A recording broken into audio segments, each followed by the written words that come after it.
اعوذ باللہ من الشیطان الرجیم بسم اللہ الرحمن الرحیم الحمدللہ الذی جعلنا من المتمسکین بولایت علی ابن ابی طالب علیہ السلام۔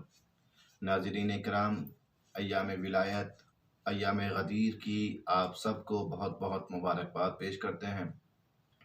یقیناً بڑے مسرت کے ایام ہیں، بڑی خوشی کے ایام ہیں۔ حضرت علی علیہ السلام روز عید غدیر جانشین اور خلیفہ رسول منتخب کیے گئے۔ اعلان ولایت علی علیہ السلام اس دن عمل میں آیا، اور یہ دن واقعاً اہل تشیع کے نزدیک بلکہ تمام مسلمانوں کے نزدیک خوشی کا دن ہے، کیونکہ اس دن دین کامل ہوا، اس دن نعمتیں تمام ہوئیں، اور خدا اس دن دین محمدی سے راضی ہوا۔ یقیناً اس دن کا جتنا اکرام کیا جائے کم ہے، اس دن جتنی خوشی منائی جائے کم ہے۔ دنیا کو دیتا ہے گواہی اب بھی تیرا میدان غدیر، اے اہل ایمان کی خاطر خالق کا احسان غدیر۔ کون منافق کون ہے مومن، کون ہے اپنا کون ہے غیر، اب بھی دنیا میں سب کی کرواتا ہے پہچان غدیر۔ اور تیری فضیلت کو بڑھ کر کرتی ہے عید الفطر سلام، تیری فضیلت کو بڑھ کر کرتی ہے عید الفطر سلام، خود عید قربان بھی تجھ پہ ہوتی ہے قربان غدیر۔ یقیناً یہ وہ عظیم دن ہے کہ اس پر تمام عید قربان ہیں، اس پر تمام ایام قربان ہیں۔ یہ وہ عظیم عید غدیر کا دن ہے۔ عزیزان گرامی، اعلان ولایت ہو چکا، اور رسول اپنا جانشین، اپنا خلیفہ، اپنا وزیر، اپنے بھائی حضرت علی علیہ السلام کو بنا چکے۔ روایت میں ہے کہ جب یہ سلسلہ ختم ہوا اور رسول نے اعلان ولایت حضرت علی علیہ السلام کر دیا، اب بیعت کا سلسلہ شروع ہوا، اور اعلان عمومی ہوا کہ تمام مومنین آئے اور علی سے بیعت کریں اور مجھے مبارکباد پیش کریں۔ لہٰذا مومنین آئے اور علی کے ہاتھوں پر بیعت کی۔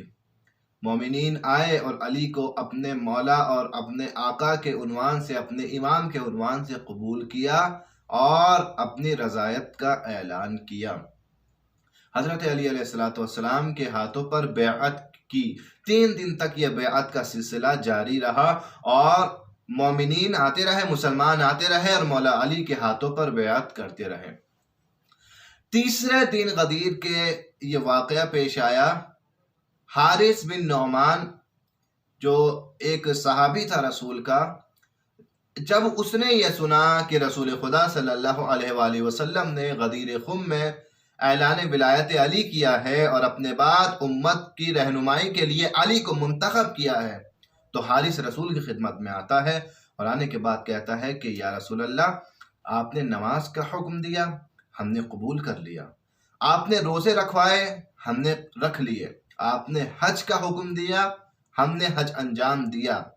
آپ نے خمس و زکوٰۃ کا حکم دیا، ہم نے خمس و زکوٰۃ ادا کی۔ آپ نے جہاد کا حکم دیا، ہم جہاد میں لڑے، اپنی جان سے کھیلے۔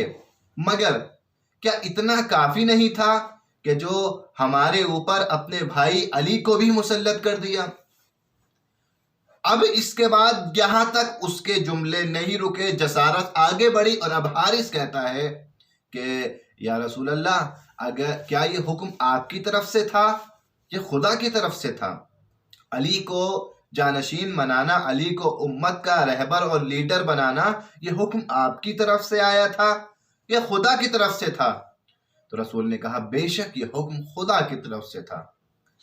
اب حارث کہتا ہے کہ اگر یہ بات سچ ہے کہ یہ حکم خدا کی طرف سے تھا، تو میں دعا کرتا ہوں کہ پروردگار میرے اوپر آسمان سے کوئی پتھر نازل کر دے اور میں ابھی ہلاک ہو جاؤں۔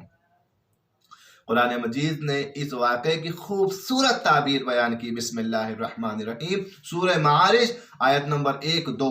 سأل سائل بعذاب واقع، سوال کرنے والے نے ایک عذاب کے بارے میں سوال کیا، مانگنے والے نے خدا سے عذاب مانگا اور وہ عذاب واقع ہو گیا۔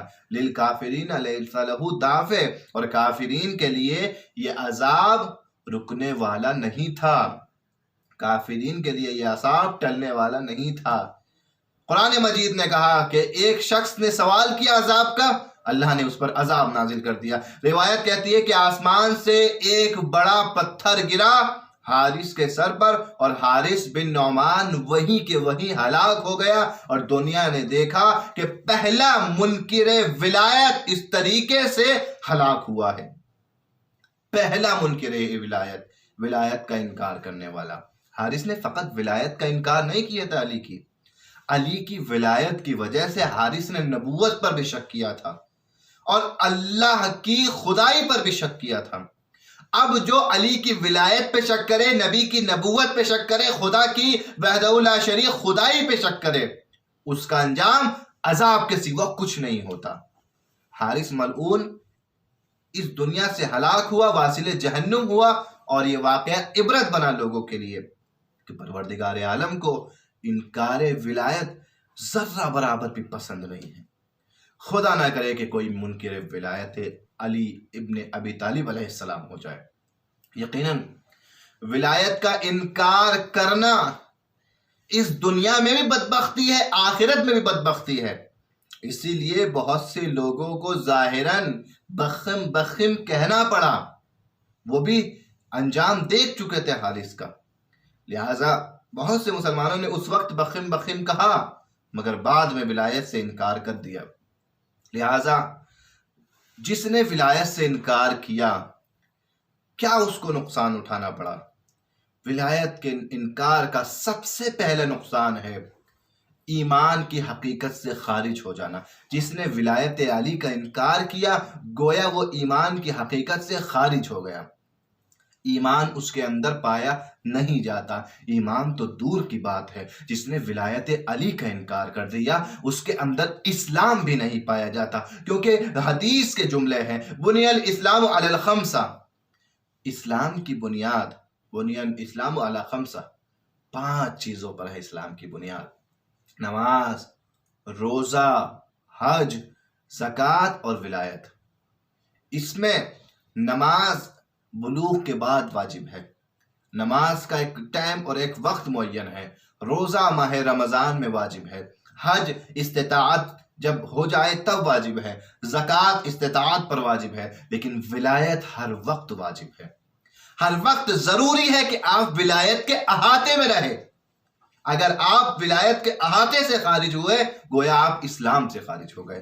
پہلا نقصان یہ ہے ولایت سے خارج ہونے کا، علی کی ولایت کا انکار کرنے کا پہلا نقصان یہ ہے کہ آپ ایمان سے خارج ہو جاتے ہیں۔ دوسرا نقصان علی کی ولایت کا انکار کرنے کا کیا ہے؟ دوسرا نقصان یہ ہے کہ اس دنیا میں گمراہ ہو جاتا ہے انسان۔ اگر علی کی ولایت کا انکار کرے گا تو اس دنیا میں گمراہ ہو جائے گا۔ کیوں؟ کیونکہ علی حقیقی رہبر ہیں، اور وہ رہبر کے جو صراط مستقیم پر گامزن ہے اور اس کے پیچھے پیچھے چلنے والا انسان صراط مستقیم پر اپنے قدموں کو آگے بڑھا رہا ہے، تو اب اگر کسی نے علی کی ولایت سے انکار کر دیا گویا وہ صراط مستقیم سے ہٹ گیا، اور جو صراط مستقیم سے ہٹ گیا وہ گمراہ ہو گیا۔ اب وہ بہشت تک نہیں پہنچ سکتا، اب وہ خدا تک نہیں پہنچ سکتا۔ اہدنا الصراط المستقیم، ہمیں صراط مستقیم پر قائم رکھ، پروردگار ہمیں علی کی ولایت پر قائم رکھ، ہمیں علی کی اطاعت پر قائم رکھ، ہمیں ائمہ کی اطاعت پر قائم رکھ۔ اگر ہم اس ولایت کو چھوڑ دیں گے یقیناً صراط مستقیم سے بھٹک جائیں گے۔ دوسرا نقصان ولایت کو چھوڑنے کا، منکر ولایت کا دوسرا نقصان صراط مستقیم سے وہ بھٹک جاتا ہے۔ تیسرا نقصان منکر ولایت کا بے بصیرتی، اس کے پاس بصیرت باقی نہیں رہتی۔ بصیرت، سوچنے سمجھنے کی قوت اس کے پاس ختم ہو جاتی ہے۔ حق و باطل کی وہ تمیز نہیں کر سکتا، حق و باطل میں وہ حق کو پہچان نہیں سکتا۔ کیوں؟ کیونکہ اس نے اپنی ولایت سے خود کو ہٹا لیا ہے، اس نے علی کی ولایت سے خود کو دور کر لیا ہے، اس نے علی کو چھوڑ دیا ہے۔ لہذا جو علی کو چھوڑ دے اللہ اس سے بصارت کو، اس سے اللہ بصیرت کو سلب کر لیتا ہے۔ وہ آنکھوں سے تو دیکھ سکتا ہے مگر اس کی عقل اندھی ہو جاتی ہے، قرآن مجید کے حقائق اس کو نظر نہیں آتے۔ وہ آنکھوں سے تو دیکھتا ہے مگر اس چیز کو سمجھنے اور سوچنے کی قوت اس کے اندر سے سلب ہو جاتی ہے۔ تیسرا نقصان یہ ہے کہ انسان بے بصیرت ہو جاتا ہے۔ چوتھا نقصان انکار ولایت کا کہ انسان صراط مستقیم پر عبور، صراط مستقیم کو نہیں کر پائے گا، صراط مستقیم پر نہیں چل پائے گا صحیح سے، کیونکہ رسول کی روایت ہے، رسول کی حدیث ہے کہ صراط مستقیم پر وہی چل سکتا ہے صحیح سے کہ جس کے پاس علی کا لکھا ہوا پروانہ موجود ہو۔ جسے علی لکھ کے دے دے وہ صراط مستقیم سے گزر جائے گا، اور جس کے پاس علی کی ولایت موجود نہ ہو وہ کس منہ سے علی سے پروانہ لکھوائے گا، اور کیا حق رکھتا ہوگا کہ علی اسے پروانہ لکھ کے دے؟ لہذا انجام یہ ہوگا کہ پل صراط سے کٹ کر جہنم میں منہ کے بل گرے گا۔ ولایت کا انکار کرنے کا سبب پل صراط سے انسان نہیں گزر پائے گا۔ یہ 5واں نقصان۔ 6واں نقصان، انسان کے اعمال قبول نہیں ہیں۔ اگر ولایت انسان کے پاس موجود نہیں ہے، انسان کا کوئی عمل بغیر ولایت کے قبول نہیں ہے۔ انسان کی نہ نماز بغیر ولایت کے قبول ہے، نہ روزہ بغیر ولایت کے قبول ہے، نہ حج بغیر ولایت کے قبول ہے۔ لہٰذا روایت ہے ہمارے یہاں کہ کوئی اگر پوری زندگی نماز پڑھتا رہے، سارے سال روزے رکھتا رہے، اور ایک پہاڑ کے برابر سونا راہ خدا میں خیرات کر دے اور جہاد میں مر جائے، خانہ کعبہ کے پاس ہی کیوں نہ مر جائے، لیکن اگر اس کے اندر ولایت علی موجود نہ ہو، وہ مسلمان نہیں مرتا، وہ کافر مرتا ہے۔ اللہ اس کے کسی عمل کو قبول نہیں کرتا۔ روز قیامت تمام اعمال کی قبولیت کی وجہ جو ہوگی، تمام اعمال کی قبولیت کا معیار جو ہوگا وہ ولایت ہوگی۔ اگر ولایت موجود ہے، نماز قبول، روزہ قبول، دیگر اعمال قبول۔ اگر ولایت موجود نہیں ہے، تمام اعمال کو رد کر دیا جائے گا۔ یہ 6واں نقصان ہے۔ 7واں نقصان ولایت کے نہ ہونے کا یہ ہے کہ انسان جہنم میں داخل ہو جائے گا۔ انسان حتمی طور پر جہنم میں داخل ہوگا۔ کیوں؟ کیونکہ اس کے پاس ولایت نہیں پائی جاتی ہے۔ روایت ہے ہمارے پاس، حدیث ہے ہمارے پاس۔ حدیث کیا ہے؟ حدیث یہ ہے کہ اگر ساری کائنات علی کی ولایت پر اکٹھا ہو جاتی تو اللہ کبھی جہنم کو پیدا نہ کرتا۔ یعنی جہنم کو پیدا کیا ہے منکرین ولایت کے لیے۔ لہٰذا اگر انکار ولایت علی کیا ہے تو اب جہنم ٹھکانا ہے، جہنم کے علاوہ اور کہیں جگہ نہیں ملے گی۔ جہنم ٹھکانا ہے منکر ولایت کا۔ اور 8واں اور آخری نقصان کیا ہے؟ انسان جنت میں داخل نہیں ہو پائے گا۔